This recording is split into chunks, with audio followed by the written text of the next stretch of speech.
আসসালামু আলাইকুম সবাইকে। আশা করছি আপনারা সবাই ভালো আছেন। আলহামদুলিল্লাহ আমরা অনেক বেশি ভালো আছি। তো অনেক দিন যাবৎ বৃষ্টি একটু একটু করে পড়ছে, তো আজ না ইচ্ছে করলো যে আজ মাটন খাবো। তো বাবাকে বললাম, বাবা সকাল সকালে নিয়ে আসলো। তো এটা রান্না করতে করতে দুপুর হয়ে গেছে, এটা আলাদা বিষয়। তো প্রথমে কী করলাম, তো এটা তো বানাতে হবে না, তো পুরো রেসিপিটা অবশ্যই দেখবেন আমরা কিভাবে রান্না করি। অনেকবার দেখেছেন, বাট আজকেও একটু দেখেন কিভাবে রান্না করি। তো সুন্দর করে ভিডিওটা লাস্ট পর্যন্ত অবশ্যই দেখবেন। তো প্রথমে মাটনটাকে ভালো করে ধুয়ে নিতে হবে, কারণ এর মধ্যে পশম থাকে। তো এটাকে ধুয়ে টুয়ে ঘরে নিয়ে আসলাম। তারপর মশলা যা যা লাগবে, পেঁয়াজ কুচি, তারপর গোটা পেঁয়াজ নিয়েছি, কাঁচা লঙ্কা, তারপর রয়েছে রসুন, আদা, সবগুলো নিয়ে ভালো করে ধুয়ে টুয়ে একটি মিক্সার বানিয়ে দিব।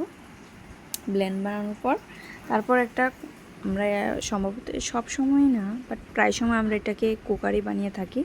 তো আপনারা এটাকে কুকারে বানান না কড়াইয়ের মধ্যে রান্না করেন সেটা অবশ্যই জানাবেন। আমরা তো কুকারটাই বেশি রান্না করে থাকি।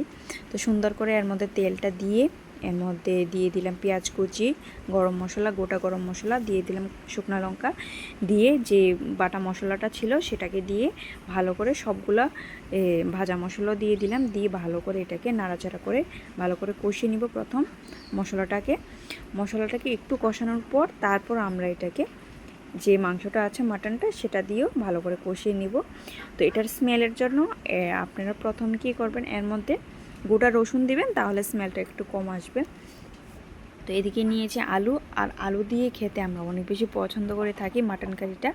তো আপনারা কীভাবে মাটন কারি খান অবশ্যই কিন্তু সেটা কমেন্ট করে জানাবেন।